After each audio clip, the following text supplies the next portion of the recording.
Mengejutkan. Setelah absen dari sidang pertama, akhirnya pihak Ruben Onsu memastikan kalau Ruben akan hadir pada sidang kedua gugatan hak asuh anak pada hari Rabu besok. Setelah Minola Sebayang, pengacara Ruben, menguak bukti transfer cicilan dan tanggungan renovasi yang dibayar Ruben senilai lebih dari 11 miliar rupiah. Sementara itu, Sarwendah diam-diam keluar dari rumah yang ditinggali selama ini dan pindah ke rumah baru bersama anak-anak. Ada alasan apa dibalik kepindahan Sarwendah dari rumah yang selama ini diakui sebagai rumah impian hasil kerja kerasnya sendiri tersebut? Benarkah Sarwendah pindah karena Ruben dan pihaknya mengulik kalau rumah di kawasan Cilandak yang selama ini ditinggali Sarwendah harus dibagi rata? Seperti apa pula kesaksian perangkat RT lingkungan rumah Ruben dan Sarwendah akan momen kepindahan Sarwendah? Pemirsa, bersama intens investigasi kami, hadirkan kabar terkini, terpercaya, dan teraktual. Tetapi sebelumnya, jangan lupa untuk like, subscribe, dan juga share channel YouTube ini.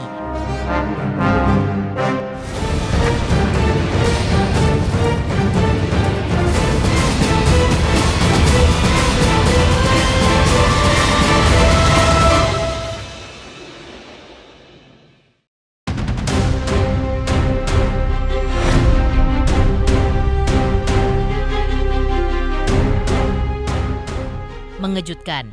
Sidang gugatan hak asuh anak Ruben Onsu masih baru melewati fase sidang pertama. Tapi konflik Ruben dan Sarwendah justru semakin panas membara. Bagaimana tidak? Diam. Sarwendah telah meninggalkan rumah mewah mereka bersama dan pindah ke rumah baru bersama anak-anak. Yang ironisnya, sama sekali tak diketahui oleh Ruben Onsu. Kemana Sarwendah pindah dan membawa anak-anaknya juga tak diketahui oleh pihak Ruben. Ditemui oleh tim intens, Minola Sebayang, pengacara Ruben, bahkan tidak bisa mengkonfirmasi dengan jelas tentang kepindahan Sarwendah dari rumah mewah yang terletak di kawasan Cilandak, Jakarta Selatan tersebut. Kabar-kabar burung yang kami dengar memang seperti itu. Sudah tidak tinggal di situ lagi? Sekarang tidak lagi tinggal di tempat itu. Kami kan nggak tahu apa persoalannya. Apakah benar? Ya, kalau benar kenapa? Tapi kalau misalnya dugaan ya kan sudah pasti. Karena rumah itu sekarang menjadi sorotan. Sorotan karena dipakai untuk live TikTok. Sorotan karena mungkin adanya kredit macet yang mungkin terancam lelang. Kan begitu artinya. Jadi mungkin dikosongkan dulu. Nah, terus kemudian nanti kalau dilelang ya mungkin dibeli dari jalur belakang. Mana ini dugaan, bukan menurut patut diduga. Lalu kemudian ya setelah rumah itu balik ya mungkin ya dikasih tahu ini rumah kita yang jangan begitu karena ini pengorbanan Ruben kan juga banyak. Rumah itu sudah dibeli lunas. Pada awalnya sertifikat juga atas nama Ruben Onsu. Tapi karena demi kepentingan untuk renovasi itu diagunkan ke bank senilai 10 miliar, kan begitu kan, dan pembayarannya juga jelas bukan dinikmati oleh Ruben, ya.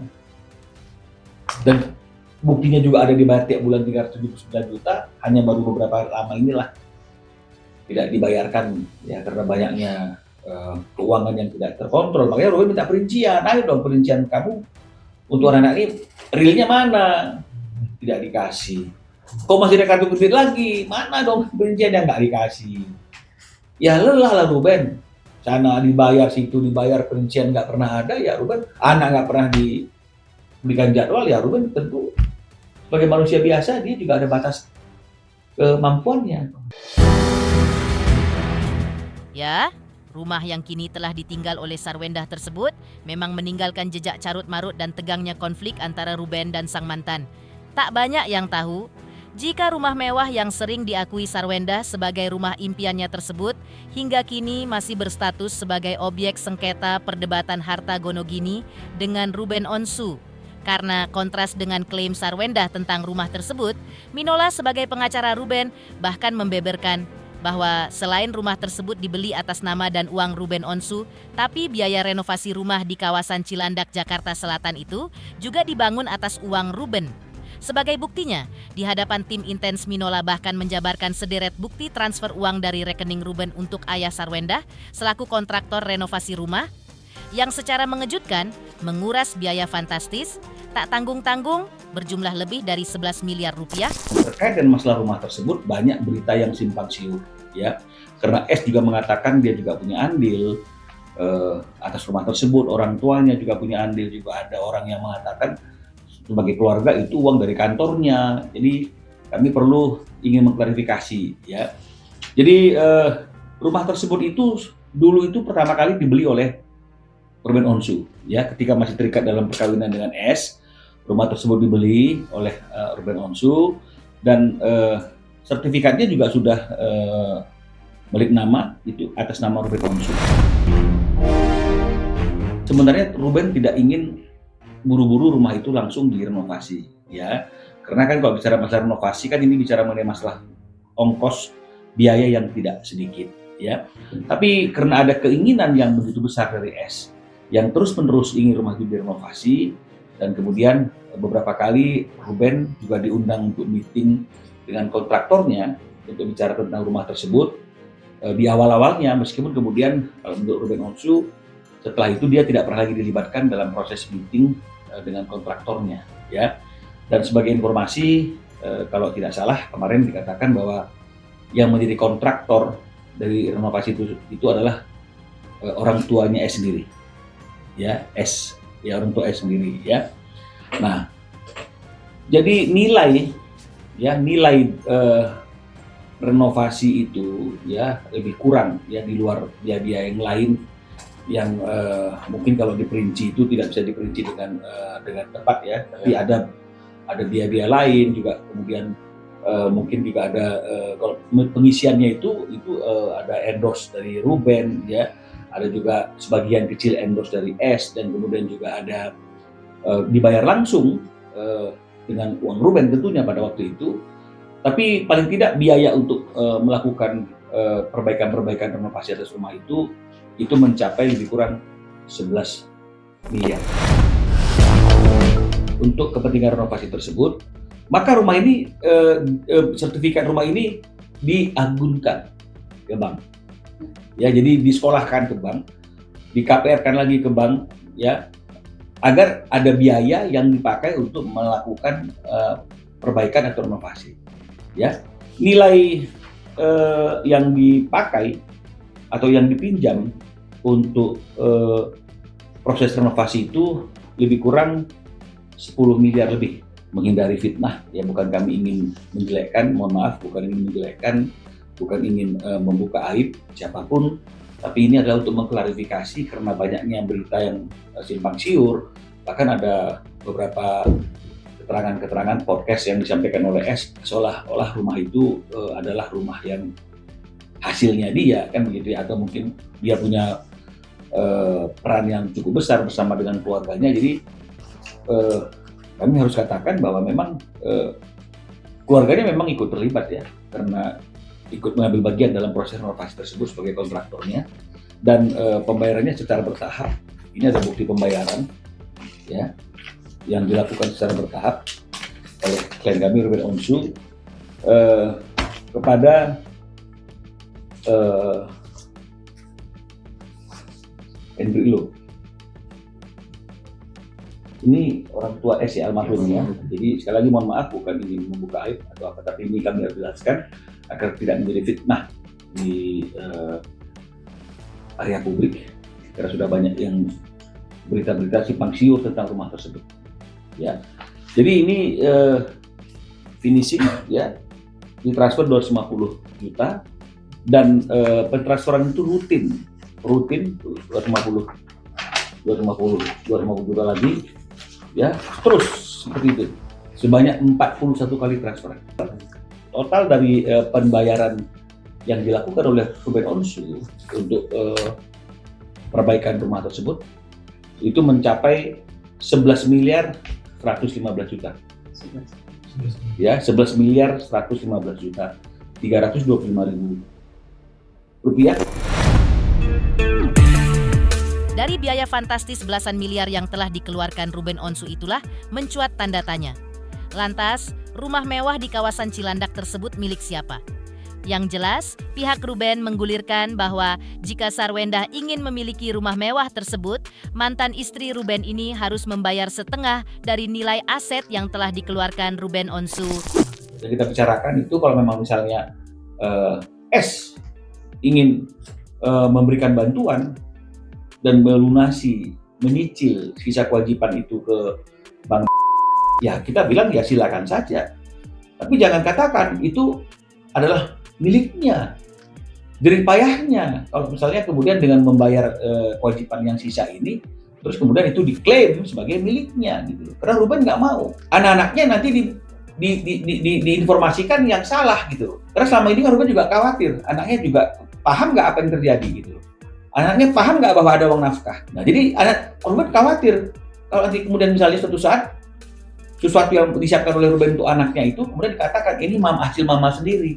Jadi itulah makanya Ruben kemarin itu mengatakan kalau memang misalnya itu mau dikatakan diklaim sebagai hasilnya dia sendiri, perjuangannya dia sendiri, biaya dia sendiri, ya kembalikan uang-uang yang sudah dikeluarkan oleh Ruben. Itu kami hanya mengatakan jika yang sudah tidak ada kewajibannya itu dijual bagi dua, baru diputuskan bagaimana untuk mengelola yang masih ada kewajibannya ini supaya semuanya aman, tapi kan tidak seperti itu. Mengejutkan. Jika selama ini Ruben Onsu mengambil sikap pasif, bahkan jarang mengungkit masalah uang dan kredit rumah, tapi jelang sidang kedua gugatan hak asuh anak yang diajukannya bakal digelar besok, Ruben berubah. Ada apa dengan Ruben Onsu? Mengapa Ruben mendadak berubah jadi lebih tegas dan berani blak-blakan menghadapi Sarwendah dan pihaknya? Entahlah, yang jelas tidak seperti sidang perdana gugatan hak asuh anaknya pekan kemarin, hari Rabu besok. Pihak Ruben bahkan memastikan bahwa Ruben bakal hadir di sidang kedua yang akan digelar secara tertutup di Pengadilan Negeri Jakarta Selatan tersebut. Update-nya menjelang kita melakukan mediasi pada tanggal 22 Juli ya, itu lusa, jatuhnya pada hari Rabu. Jadi kalau tidak ada halangan, klien kami Ruben Onsu akan hadir dalam mediasi pada tanggal 22 Juli tersebut ya.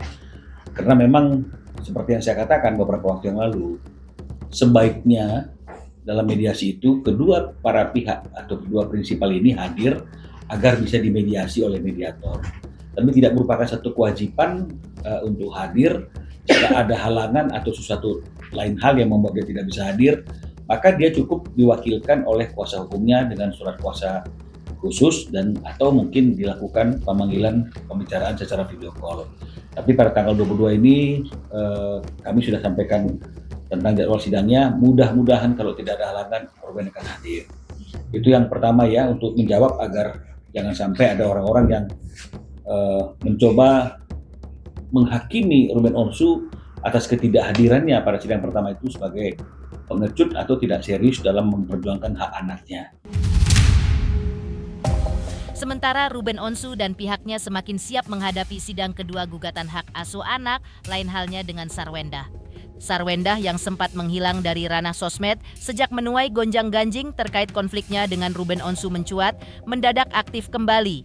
Lewat akun sosmed pribadinya, Sarwendah mengunggah hari-harinya menjalani kesibukan di rumah baru, yang faktanya jauh dari kemewahan rumah lama di kawasan Cilandak, Jakarta Selatan.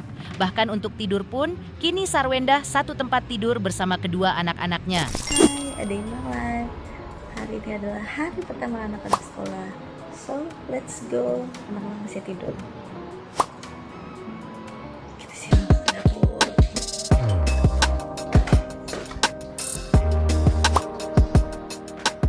Udah selesai bikin bekal, udah selesai beres-beres, let's go. Selamat pagi. Ya, maaf kan, baru pindahan jadi nggak baru sih, cuman beres-beres sebulan. Kita mau berangkat sekolah. Hari pertama, semangat.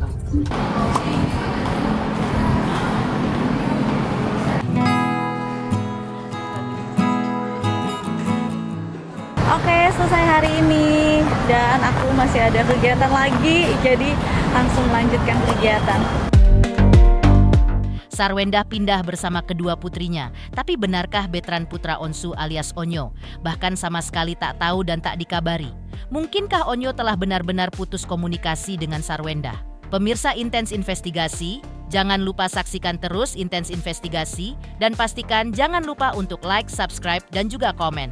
Tim redaksi Intens Investigasi juga mengucapkan banyak terima kasih kepada semua subscriber hingga kanal Intens Investigasi kini menuju 4 juta subscriber.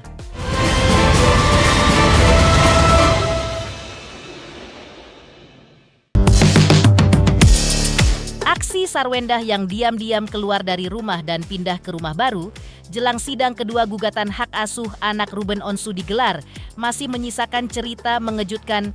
Pasalnya, Betran putra Onsu yang sebelumnya begitu lengket dengan Sarwendah dan adik-adiknya bahkan mengaku sama sekali tidak tahu.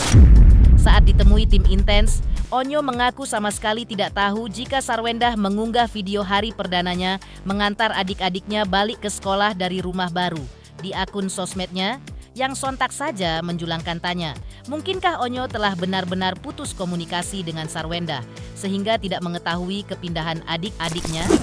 Onyo mungkin bunda bikin konten pindahan rumah, Onyo mungkin tahu barang-barang mungkin sudah di Aku ngeliat kontennya di lemes hari ini. gara-gara yang mengetahui rumah itu gimana sih Nyok? Aku nggak itu bang Pelan-pelan, awas lihat izin, benar-benar benar. nggak lihat itu aku sekarang lagi jarang buka sosmed, aku sekarang lagi fokus untuk ada project sama Enjan, ada project sama Kak Anggis lagi gitu. Jadi buka sosmed itu bukan cuma liatin maksudnya kegiatan-kegiatan siapapun itu gitu. Yang terbaik aja buat bunda.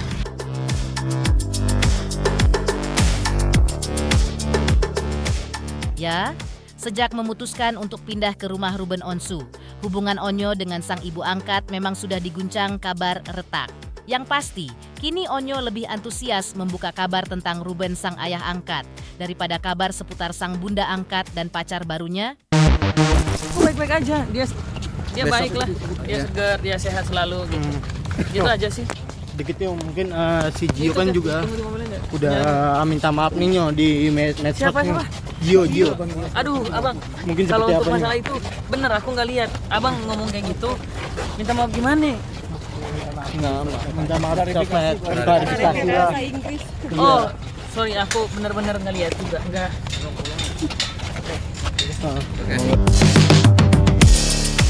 Sementara Sarwendah mengaku sudah pindah ke rumah baru. Seperti apa kesaksian Ketua RT rumah di kawasan Cilandak? Benarkah tim dan pekerja Sarwendah justru masih ada di rumah mewah Ruben tersebut? Pemirsa Intens Investigasi, jangan lupa saksikan terus Intens Investigasi dan pastikan jangan lupa untuk like, subscribe, dan juga komen.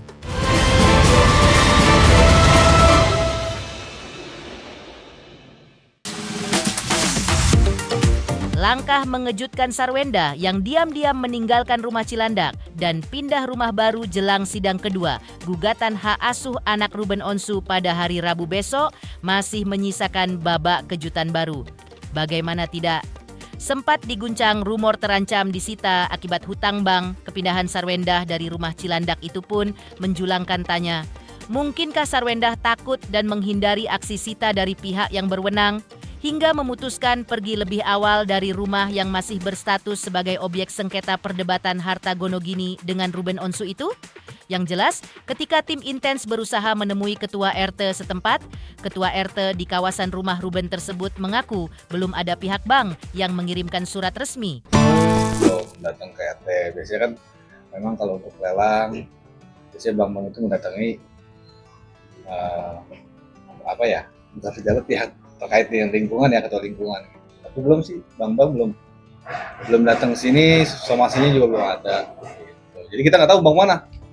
Tapi kabarnya kan Pak, kemarin ada beberapa debt collector yang datang ke rumahnya gitu Pak. Mungkin mengetahuinya sepanjang Debt collector pun belum ada yang datang ke sini. Kepindahan Sarwendah dari rumah di Cilandak pun mengutas kejutan. Karena meski terlihat memindahkan barang, barangnya keluar dari rumah Cilandak, tapi belasan tim dan karyawan Sarwendah masih terlihat sering keluar masuk rumah tersebut. Apa yang sebenarnya terjadi? Meski Sarwendah sudah pindah, tapi benarkah tim dan pekerja Sarwendah justru masih ada di rumah mewah Ruben tersebut? Nah, paling itu aja sih, mereka udah bawa-bawa barang. Ya kita berpikir positifnya mungkin nyicil dulu kali ya. Gitu. Belum semuanya. Kalau sudah dieksekusi atau apa kita nggak tahu, KPKN kan nggak tahu juga prosesnya kemana kita. Karena belum ada pihak bank yang datang ke saya gitu. Tapi informasi dari warga mah ada. Ya angkat-angkat barang gitu aja. Belum ada yang baik surat atau apa dari bank ada. Tapi udah tahu infonya belum sih Pak bahwa Sarwendah udah tinggal di situ, kosongin rumah? Kalau dikosongin belum tahu, karena masih ada timnya dia yang suka lalu lalang lah, melintasi lingkungan sini masih. Pemirsa Intens Investigasi, jangan lupa saksikan terus Intens Investigasi. Dan pastikan jangan lupa untuk like, subscribe, dan juga komen.